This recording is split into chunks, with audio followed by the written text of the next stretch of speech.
Let me finish tonight with this Romney character. I don't think Romney cares. Wait. This Romney character. Imagine if somebody on Fox News, a host, forget a guest, host said this Obama character. You know what? Of course, they'd be called a racist. Aside from everything else. I don't know. On this show, I've called the president for 4 years. Not this Obama character. Okay, that's how he begins. This Romney character, like they picked him up off the street, and they put him in a suit. All that much about the presidency, except that he wants it. If he weren't running, you think he'd be watching this show or any other show on politics? Forget about it. Mitt cares about three things: his faith, his family, his business. Right now, his business is running for president. That's why he's interested in the presidency. It's his business to be interested. All right. I don't understand that, actually. So faith, family, and business, and he's running for the presidency because that's his business.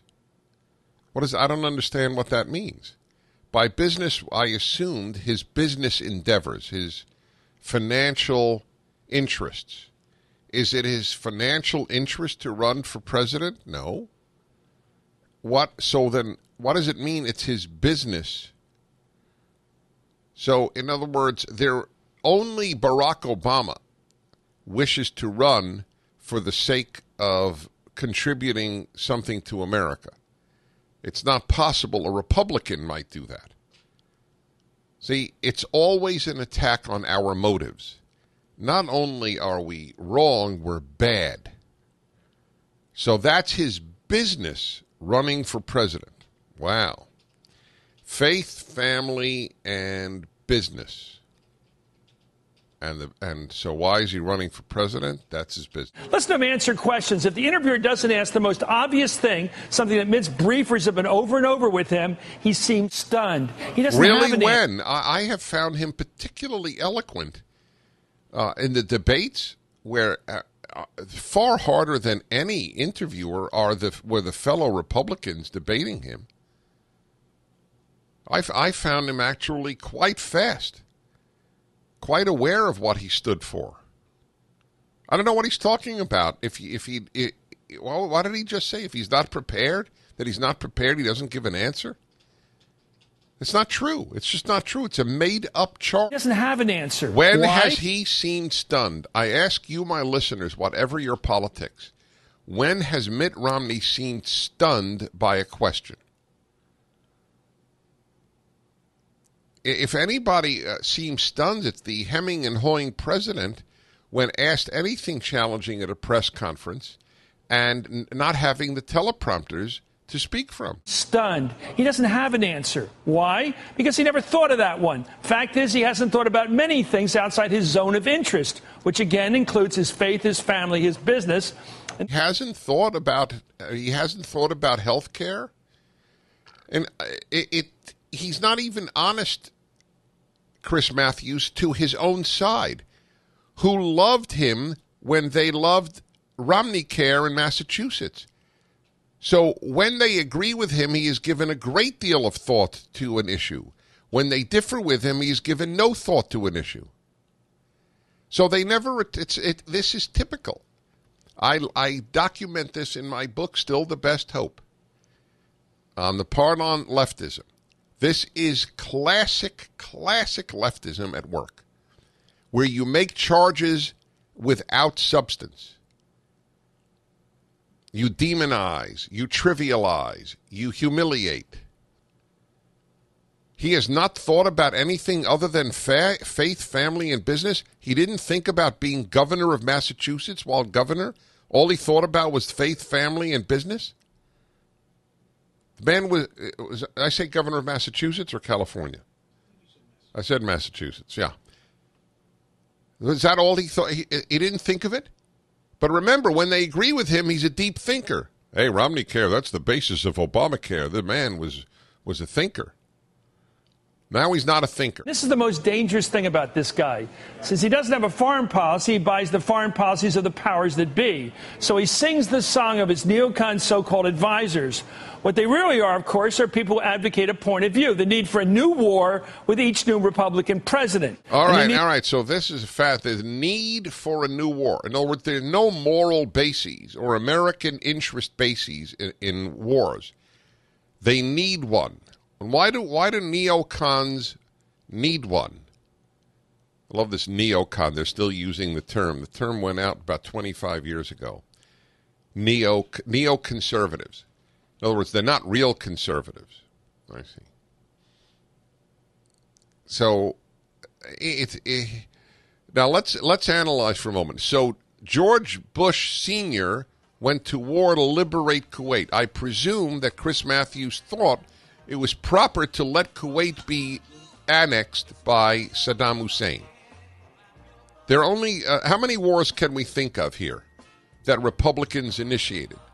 Iraq 1, Iraq 2, what else? Afghanistan, they were 4. The Democrats kept saying that's the eye on the ball. So what is he talking about? Chris Matthews' irrational rant on Mitt Romney. What he said was either untrue or unfair, and not one example is given. He's stymied. He becomes quiet when he's asked a tough question. I'd like him to play me an example.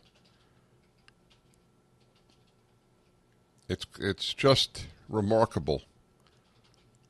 I'd like to ask Chris Matthews, name 3 intelligent conservatives. This was the latest, that Republicans need a new war each time they come into office. Why do they need one? I guess to rally the country behind them. Is that the cynical interpretation? So there was no moral or American need to go into Afghanistan, no moral or American need to liberate Kuwait from Saddam Hussein. Now, you may say there was no moral or American need. Well, you can't say there was no moral need. You could say there was no American need to have invaded Saddam Hussein's Iraq under George Bush too. Good people could differ on whether we should have done it. I don't think that people could have honorably differed on whether we had to win it once we were in it. But it is an open question whether it was ultimately the best thing for America to do. I understand that. But this notion that this is what war did Ronald Reagan? Grenada. I see. That was a real memorable one. And they need someone in the White House to push it for them. They need a president who speaks their language, so they write his speeches. They want war with Iran, they just put that in the next speech. Listen to this. Listen, the mumbo-jumbo here. So according to Chris Matthews, Mitt Romney was the conservatives' real choice. He was the conservatives' last choice. It doesn't work out that way. That's not who the conservatives wanted. The conservatives wanted almost everybody but Romney. He was hardly who was he the first choice of? What constituency in the Republican Party? This, as I said, is the dangerous part. We've had experience with a president who came to office with an empty head on foreign policy and bought the entire neocon pitch, hook, line, and sinker. The result was empty head on foreign policy. What was then Senator Obama's background on foreign policy? Empty head on foreign policy? Did Chris Matthews actually hear candidate Obama's speech in Berlin? This is the man who went for his first speech, what was it, to Cairo? Thinking that he'll appeal to the Muslim world and change their minds because of his background in Indonesia and because he is going to set a new tone with relations with the Arab and Muslim worlds. What has it gotten the United States? What one benefit has it brought to the United States? Foreign policy empty head? The audacity The lack of self-awareness on Chris Matthews' part is just breathtaking. As if his man came into the White House or ran for the office with a full head in this way. Read today's editorial in the Wall Street Journal how a leaderless world we have entered because America has abdicated any leadership. Was it a full head in foreign policy that had us ignore the best possible thing that could happen on earth, the overthrowing of the Iranian regime by its own people? There was an actual, real spring, if you wish, Arab Spring, though it's not an Arab country, Muslim Spring, if you will, Iranian Spring, to be precise. And the president said essentially nothing. And he has the audacity, the silliness, it's not even audacity, it's just silliness, to proclaim that Mitt Romney has an empty head on foreign policy. The one war in this country's history that truly deserves a dunce cap. Mitt won't say a word about taxes that Grover Nordquist might disapprove. He won't approve any deal. I would like to know the number of Republicans who know of Grover Norquist. In other words, it's so typical. There was Cheney, Rumsfeld, and Rove. They were the puppeteers, and now Norquist is a puppeteer, and you will hear in a moment Liberty University is a puppeteer. Franklin Graham. It's just. I wonder if I ran, would he say, who would he say controls me? Because without that they lost. Well, here's Mr. So-and-so, an independent Republican thinker. You have to be demonized. Cut spending that Grover won't say okay to. That doesn't make Mitt a leader. It makes him Grover's See, here is Rover. what Chris Matthews believes. If you yell it sufficiently, that's what Ed Schultz believes. If you yell with conviction, people will be blown away. That's what they believe. And for their audience, there is truth. But I can't imagine an independent even listening to this and thinking, yeah, wow, Mitt Romney, he doesn't know anything. Chris Matthews is right. Grover says fetch, Mitt fetches. Wow. Grover says beg, Mitt begs. Same with the religious right. Mitt won't say a word the Pat Robertson Franklin Graham crowd hasn't approved for his political prayer book. There he was down at Liberty University getting an honorary degree. Now, I didn't know they gave honorary degrees for pandering. Whereas if they give an honorary degree at Barnard to the president, it's not possible that we have here a synchronicity of views, right? That there's no pandering. It's just that they both agree with one another. So if a conservative, one of the 3 conservative or 4 conservative universities in the country gives an honorary degree, it's pandering. But when all the left-wing universities give left-wingers an honorary degree, it's an honorable act. It's just amazing. Once you know their rule book, you realize how consistent they are in their attacks. It's an unwritten rule book. I wrote it, though. I did. In my leftism section of my book, Still the Best Hope. It's eye-opening stuff. Then all of this falls into a pattern. Incidentally, I am reminded that it was a Democratic president who went into Bosnia, and it was a Republican president who took us out of Vietnam, whether rightly or wrongly, just did. This notion, this is just, it's one of these things that are built up on the left. The Republicans like to make wars. It's so tragic, and it's almost unbelievable. But that is what is made up. You get a made-up view, and then it prevails.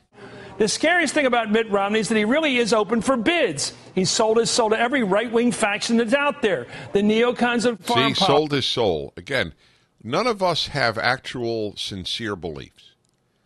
We sell our soul. So either you're a fanatic, or you sold your soul. See, I truly believe that the President of the United States sincerely is a leftist. And I don't believe that I believe that Mitt Romney thought through foreign policy more than Barack Obama did prior to being president. But you never heard words like this from this show or from most critics of this president. This is hysteria masquerading as analysis. See, the religious right on social policy, Grover on the tax issue. Why have a brain if you don't have to think? With this crowd around him, his only job is to do exactly what he's told. He's done just that. Listen closely. Tell me if you've ever heard Mitt Romney say something that's not pluperfect right-wing talking points. The exact words the pressure groups are telling him to say. This guy isn't a candidate. Have you ever heard Chris Matthews say anything system that isn't pluperfect left-wing talking points? Is it possible that Chris Matthews actually believes in his leftism and that Mitt Romney actually believes what he says? Is it possible? Nah. Ooh, that's a witty line. That was it? Mm-hmm. But the president who does all his speaking from teleprompters, we won't speak about. That's the way it is. And on the war issue, some wars are actually moral, Mr. Matthews, and should be fought. But the left, it's a tricky question. I want you to ask leftists in your family. Not in your family, because I never want you to talk politics with people you differ with in your family. Family love is more important than political victory. So, but ask somebody with whom you have a discussion and who's on the left. Name a moral war since World War II. And if they can't, please know, ipso facto, their moral compass is broken. Korean War was not a moral war. First of all, they probably didn't even know it happened, such as our education system. Extended diatribe by Chris Matthews because it's important that you understand the nature of the attacks on Mitt Romney and that they are part of a pattern that the left uses with each Republican that frightens them, meaning might win. Well, you know what? I want to do everything I can to make this thing work, this new presidency work, and I think that the successful model. You just talked about that is my job. You said your job as a journalist is to make this presidency work. It's to make this work successfully, because this country needs a successful presidency. I have to tell you, it's part of reporting this case, this election. The feeling most people get when they hear a Barack Obama speech. I felt this thrill going up my leg. I mean, I don't have that too often. Steady.